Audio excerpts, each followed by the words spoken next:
There's a lot of different signs of ways to determine if a child has been abused. No one thing is going to tell you that, but maybe a group of things might be something that would trigger you to at least ask questions. Things like bedwetting, age-inappropriate sexual behaviors. Maybe they're all of a sudden fearful of a certain person or a certain place.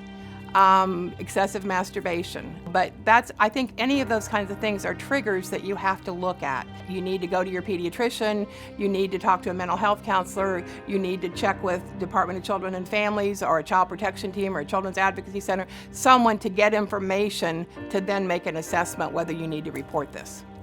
Just because you don't see any symptoms you might think of as a typical symptom doesn't mean that child has not been sexually abused. So I was a straight A student.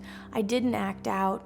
You never would have suspected anything was going wrong unless you looked at the predator, unless you looked at the relationship that I had with Waldy and you saw, well, why is Lauren always at home? Why doesn't Lauren have any friends? So there are other cues to look for in the whole child than just how are they behaving at school or how are they doing in school. There were other tells that I really wish people would have noticed that now I try and share with other parents. It's not just the grades or how they behave. There are other things involved.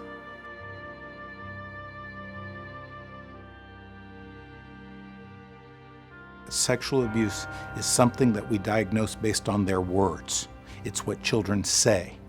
It's not the examination. If somebody brings me a child and says, "Oh, look, can I tell if they're sexually abused?" I can't tell by examining them. I can tell by talking to them.